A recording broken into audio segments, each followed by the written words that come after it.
Ladies and gentlemen, the following podcast is set for one episode.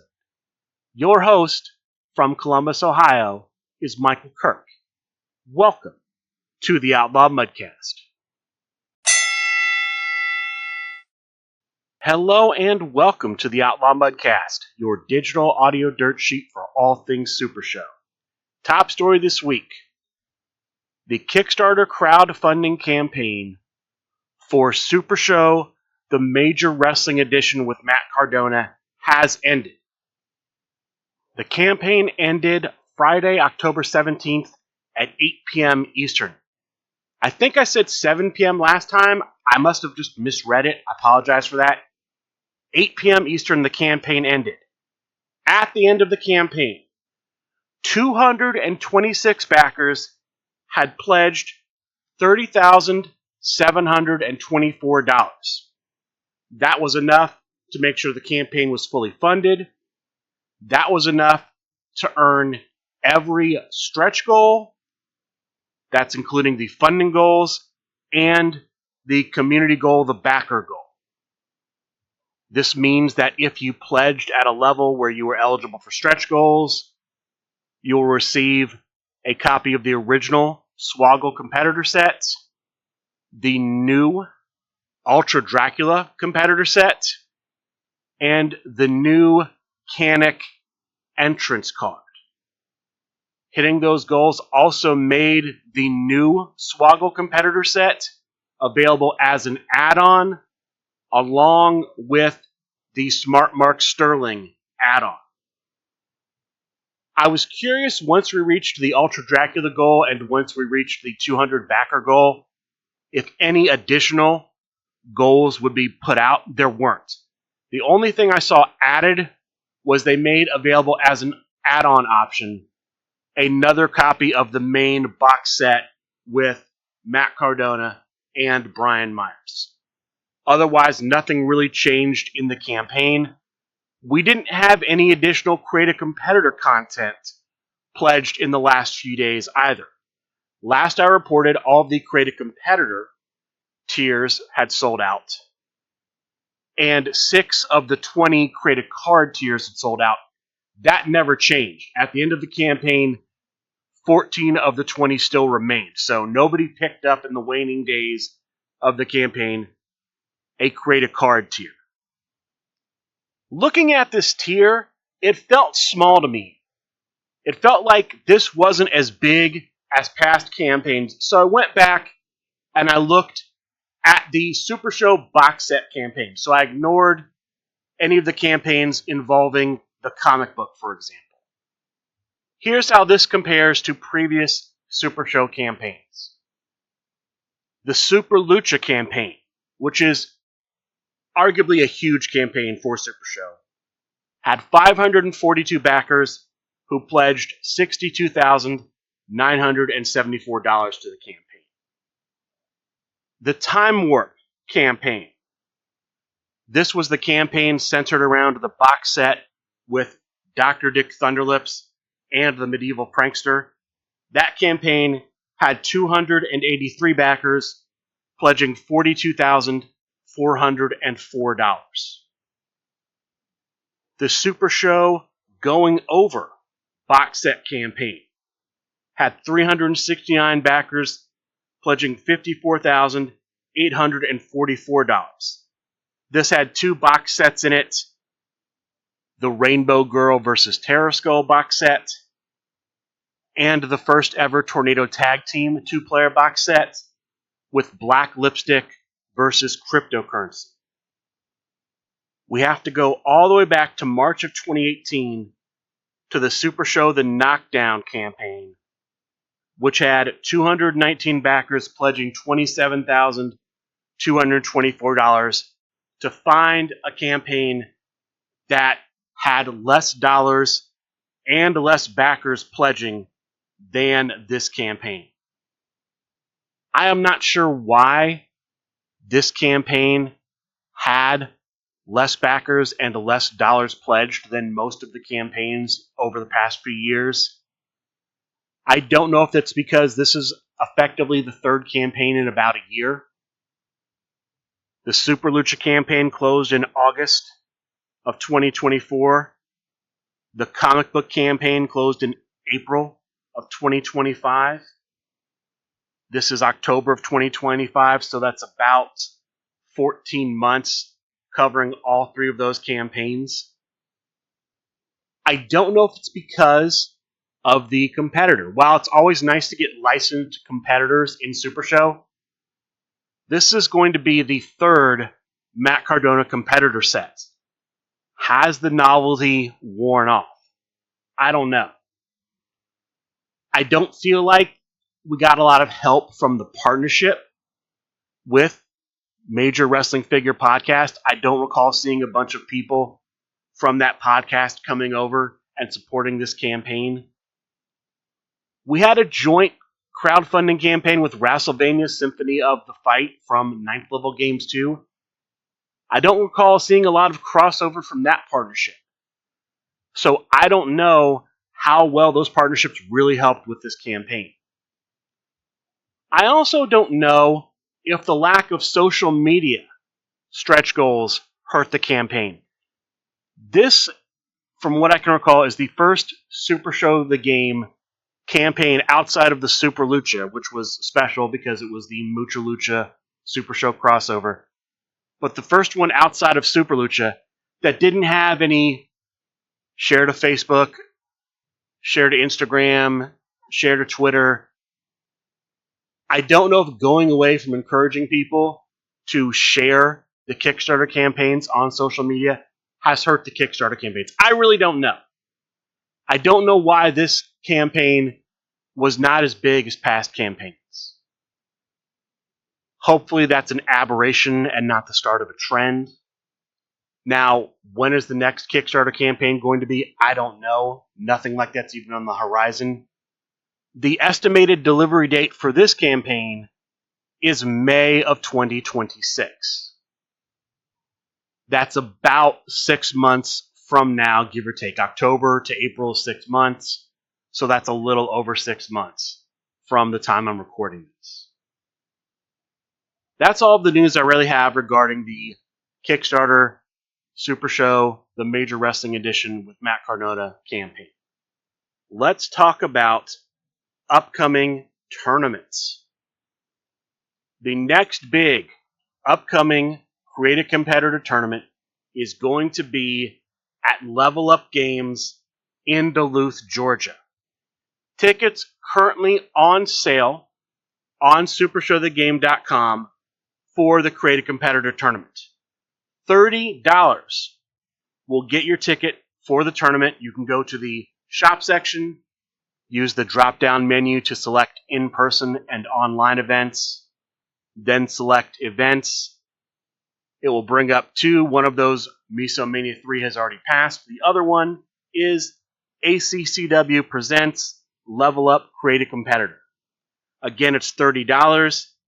The information about the tournament is listed on supershowthegame.com when you buy your ticket. It's going to be November 8th at Level Up Games. It gives the address. 12 p.m. is when I'm guessing the store opens or registration starts. They're looking to actually start the tournament at about 1:30 p.m. There will be a number of bullet rounds depending on attendance, and then there will be a top cut depending on attendance. There will be stipulations in the top cut. The pool of potential stipulations is dark match stipulation, no disqualification stipulation, ring of fire, steel cage, steel chain, steel chair, super lucha rules, and special guest referee from the following pool of special guest referees: ACH, the original version of Cactus Sack, EDM, the Face of Justice version of Le Penguin, Pat the Thinker, and Rhino. If you're curious what those competitors do, you can go to srgpc.net and look them up. That's just those 5 letters: the letter S, the letter R, the letter G, the letter P, and the letter C.net. No spaces. no dashes, just those 5 letters, .net. The Hall of Fame list is booked. That's every competitor that's ever been used to win a Create a Competitor tournament. You can find that list on the website I just gave you, srgpc.net. If you're looking at the listing on supershowthegame.com, there's a link in that listing to go to the Facebook event page. In the comments for that event, I believe the second comment last I looked from Jeremy Steigerwald, who's organizing the tournament for the Level Up CAC, he has also listed the current Hall of Fame list. Outside of the Hall of Fame list, it's World Division. All competitors legal, subject to 2020 vision. There will be a special guest.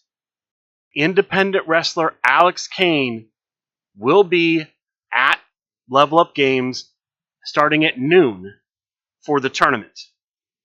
Alex Kane is a competitor in Supershow the Game, so if you want to get your competitor signed, if you want to get a spectacle signed, to my knowledge, do not expect any of that to be available at Level Up Games. So, if you want to get a competitor signed, you'll need to get that competitor before you go.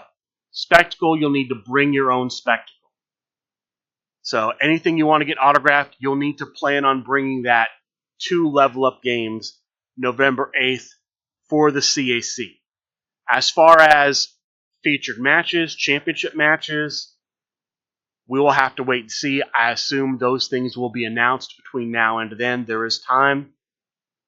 As far as promo cards, nothing is listed on supershowthegame.com for promo cards. We may find out more about that again between now and the time of the event. I recall them saying something on Talk of the Universe about promo cards being part of what you will get when you sign up and attend, but I haven't seen anything specific about what those cards are. So be on the lookout for that if you're interested in that. That's the Level Up Games Create a Competitor Tournament, November 8th, Level Up Games in Duluth, Georgia. Level Up Games is also hosting their own convention at the end of this month. That convention will be taking place Thursday, October 23rd through Sunday, October 26th. So next weekend at Gas South Convention Center in Duluth, Georgia. The local Super Show play group ACCW is supposed to be represented at this convention. So if you're interested in checking that out, that's coming up this weekend. It also occurs to me, as I'm thinking about Level Up, that on the last episode of Expanding the Universe, Thursday, twitch.tv/SRG Universe, Jeremy Steigerwald was a guest, and they did work on the Level Up Games promo. So I apologize for my earlier statement. I just did not recall it at the moment. But there are, for sure, Level Up promos. I remember seeing an entrance with a bunch of the players from Meeple Venture Dojo. That specifically sticks in my mind. So yes, there are going to be promo cards guaranteed. If you're curious as to what those will do, again, those are a work in progress, but you can check out the last episode of Expanding the Universe to see what those do. Very sorry, I just did not recall that in the moment. But there are, for sure, promos. You can get a preview of them on the last episode of Expanding the Universe. Beyond that, continuing with the theme of in-person play, PAX Unplugged, Philadelphia, Pennsylvania, Friday, November 21st through Sunday, November 23rd. I think last week I said the 19th through the 21st. I apologize for that. It's the weekend of the 21st, that Friday to Sunday, Philadelphia, Pennsylvania, in the Pennsylvania Convention Center. I think sometimes in the past I might have said Philadelphia. It's the main convention center downtown. That's where PAX Unplugged is, Pennsylvania Convention Center. Supershow the Game SRG Universe is supposed to be there. Last I looked on their schedule, which was just before I started recording, I did not see anything on the schedule when I searched SRG. I did not see anything on the schedule when I searched Supershow. I did not see anything when I just browsed the letter S. So I don't know if there will be events that will be put up later, or if this is going to be similar to Gen Con, where there just are no events. We'll have to see. But as of right now, last I checked, no events currently listed on PAX Unplugged's website. Now, they did announce some product releases in general for Supershow the Game. Specifically, Super Lucha product releases. They did show a Super Lucha competitor on the last episode of Expanding the Universe. I believe that is one of the competitors being released. But there will be Super Lucha competitors. There are also supposed to be the debut of Super Lucha skill requirement cards. Those will be releasing at PAX Unplugged. There will be some Super Lucha promo cards. And I believe I remember them saying some Super Lucha entrance cards. So those are some things specifically for Super Lucha that will be debuting at PAX Unplugged. Again, I'm assuming we will get more details about that as we get closer to PAX Unplugged. The final bit of in-person play news I have is the New York group that plays out of Rip and Ship Arena is looking to run potentially a 2-day event at Rip and Ship Arena the weekend of December 13th and December 14th. That's Saturday the 13th, Sunday the 14th. The centerpiece of that event will be a Super Lucha Create a Competitor tournament. You'll have to use a Super Lucha competitor, the Super Lucha competitor's finishes, and all Super Lucha cards in your 1 through 27 deck. I'm assuming you'll have to use Super Lucha entrances. I'm assuming no spectacles because there are no Super Lucha spectacles currently. So the card pool you'll be able to build from will be everything that was part of the Kickstarter, the competitors that have come out at Grand Gathering, and that will be coming out at PAX Unplugged, all of the cards that will be coming out at PAX Unplugged. You'll be able to build your decks out of all of that. Now, they're not sure if they're going to hold the Super Lucha Create a Competitor tournament on the 13th or the 14th. There is a poll in the SRG Super Show discussion group on Facebook. If you're planning to attend, they would like to know from the potential attendees what day works better for them. So, please vote in the poll, but only if you're going to actually be at the Super Lucha Create a Competitor tournament. That's all the news I have about the upcoming in-person play tournaments and conventions. I have championship news. I'm just going to give you this championship news in no particular order. I will start with LFF Tag Team Championship news. There had been a lot of news over the past week regarding a multi-team, I want to say, Claim the Throne match for the LFF Tag Team Championship currently held by the higher class tag team of the Grump and Colby Crane. Certain teams had been put in it. Other teams were cashing in Master of Ceremony cards to be added to it. This was going to end up being a big match. Unfortunately, the general manager for the LFF Tag Team Division, Candyman, resigned. And with her resignation, all of the plans for that multi-team Claim the Throne match have been scrapped. On Wednesday, toward the end of Talk of the Universe, a new general manager was named for the division. That general manager is the SRG boss. And the SRG boss announced the next Tag Team Championship match.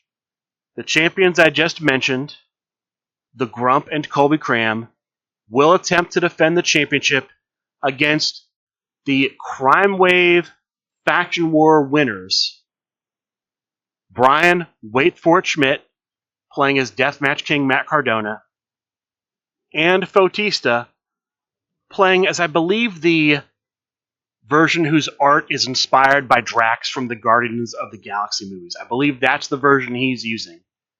They'll be taking on the champions, who are champions with Raven and Hardcore Alexander Slemilton. We have no information about where or when that match will happen. I'll give that to you when I have it. The SRG boss, in addition to being the new LFF Tag Team General Manager, is also the Triad Championship General Manager, the championship currently held by the Swolverine Brian Cage as King Brian Cage.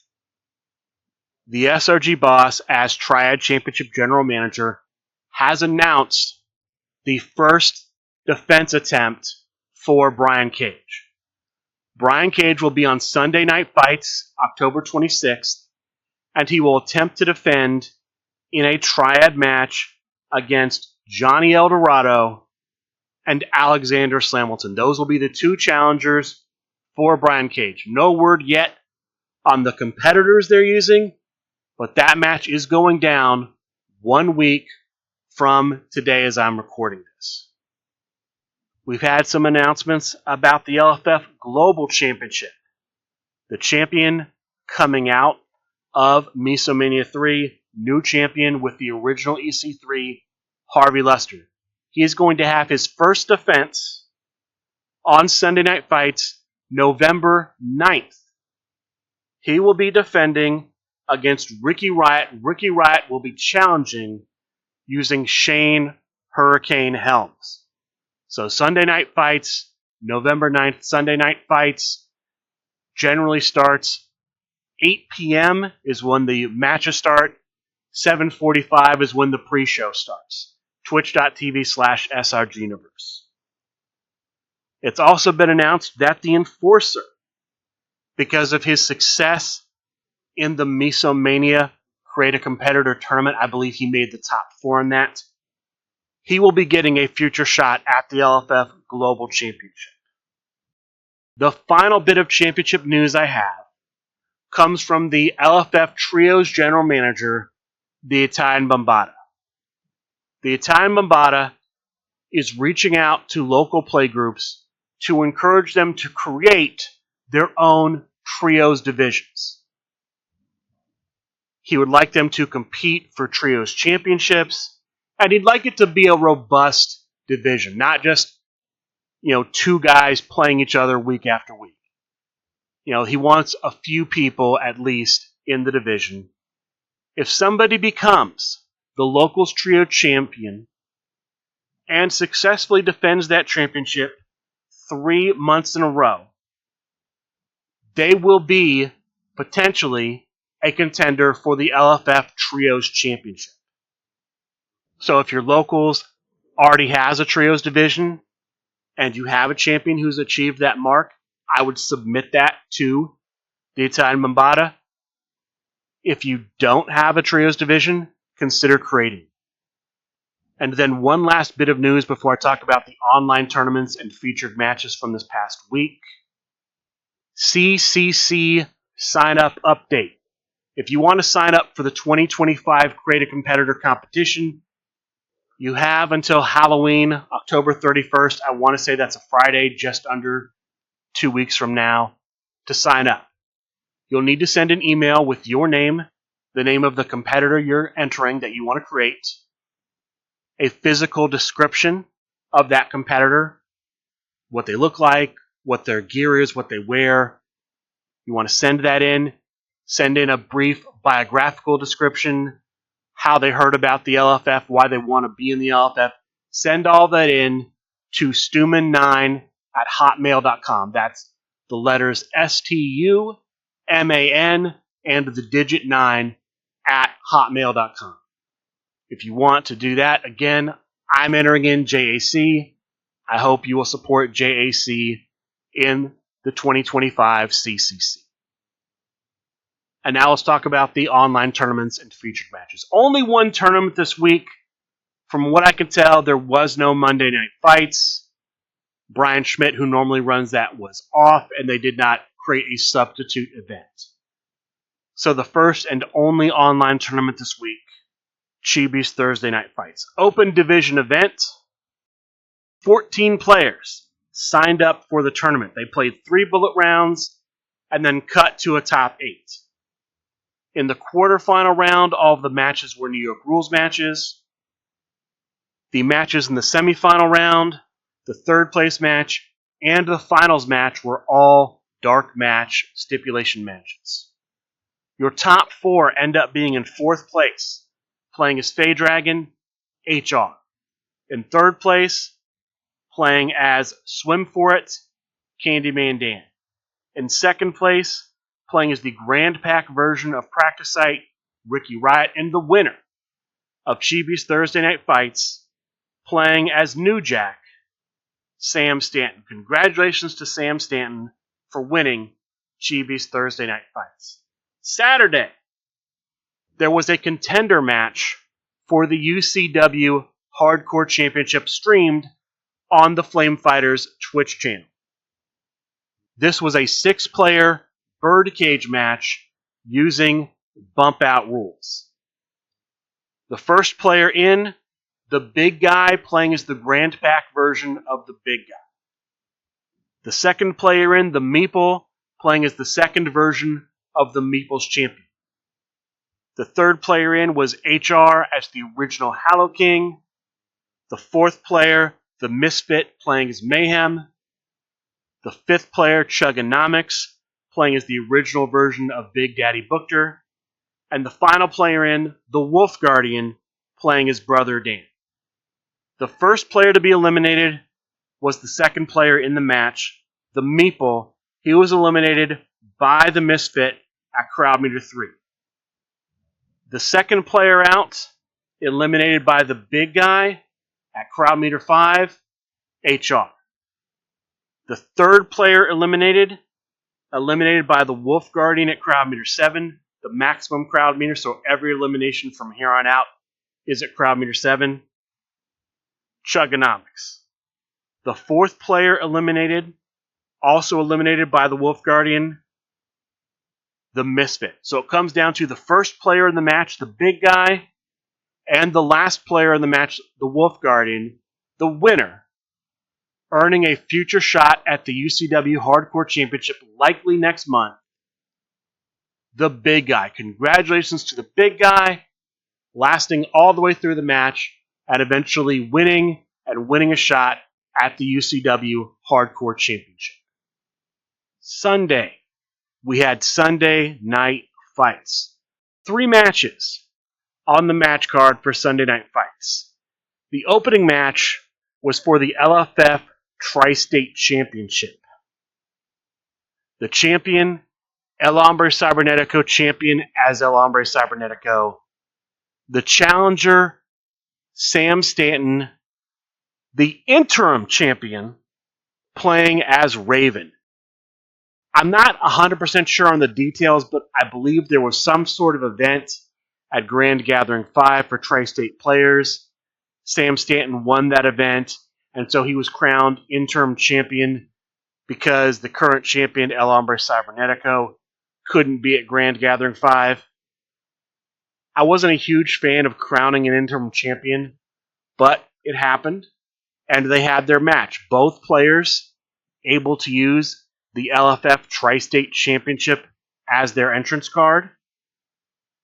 It was going to be a main event stipulation match, but apparently the general manager, I believe John Polverino, did not communicate to the players that it was a main event stipulation. So it is just a standard New York rules match. Starts at crowd meter 1, no disqualifications.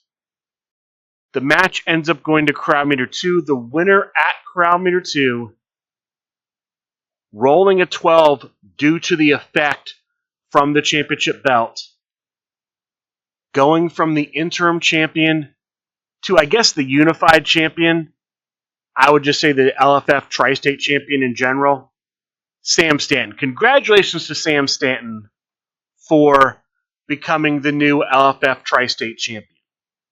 Making the most of the opportunity, getting the interim championship, and using that to become the new champion. The second match of the night was for the LFF Hardcore Championship. The challenger, recent former intergalactic champion Zach Ashley, challenging here using Unique. The champion, the Italian Bambata, champion with Various. They square off in a dark match. Spotlight cards are blank. The discard piles are not public knowledge. I believe more specifically, the cards in the discard pile cannot be revealed unless an effect requires revelation. For example, if you play a card that lets you add a finish card from the discard pile to hand, you would have to reveal you're adding a finish. But outside of that, the cards are not revealed. This match also ends up going to Crowd Meter 2. The winner at Crowd Meter 2, new champion, Zach Ashley. Congratulations to Zach Ashley for becoming the LFF Hardcore Champion. His first challenger will be John Pulverine. The final match of Sunday Night Fights is for the LFF United States Championship. The challenger, Le Penguin, challenging with Backpack Man. The champion, Yasmin, champion with Booker Mania. Standard singles match. It ends up going to Crowd Meter 3. The winner at Crowd Meter 3, still champion, Yasmin. Congratulations to Yasmin for a successful defense, the only successful defense on the night. We also have some championship news about the LFF United States Championship. Number one, the general manager, the GOAT Brock Smith, is going to be holding, at some point, a tournament where all of the competitors in the tournament, all of the players, are former United States champions. And I believe the winner will get a shot at the LFF United States Championship. There are also going to be 3 regional matches. One match with 2 players from the Midwest Coast region, one with 2 from the Deep South region, one with 2 from the LFF Tri-State region. The winners of those matches will get future shots at the LFF United States Championship. In the Midwest Coast matchup, we will have Brandon Arredondo versus The Dude. In the Deep South matchup, we will have Nathan Wood versus Johnny Correa. And in the LFF Tri-State matchup, we will have Sam Stanton versus the New York Phenom. Again, the winners of those matches will get future shots at the LFF United States Championship. As far as things coming up for next week, we should have Monday Night Fights. It will be an Underworld Division tournament. World Division competitors booked, all other competitors legal, subject to 2020 vision. Tuesday, they will have the dojo, twitch.tv/SRG Universe. Wednesday, Talk of the Universe. Thursday, Expanding the Universe and Chibi's Thursday Night Fights. Friday, Candy Shop Talk, featuring former LFF Tag Team General Manager Candyman, who, from what I understand, will talk about the circumstances that led to her stepping down as General Manager. There will be no episode of Ignite on the Big Picture Premium Twitch channel this week. Instead, Rambo Apocalypse will be doing a stream with the crowdfunding campaign partner, 9th Level Games. They will be playing WrestleMania Symphony of the Fight online, I believe, on the YouTube channel. I don't know if that's the WrestleMania -1 one-shot that they've already done, or if this is a new one-shot. We'll have to see. But that is coming up next week. With that being said, that is going to do it for this week's episode of the Outlaw Mudcast. I would like to thank all of you for listening, and good day.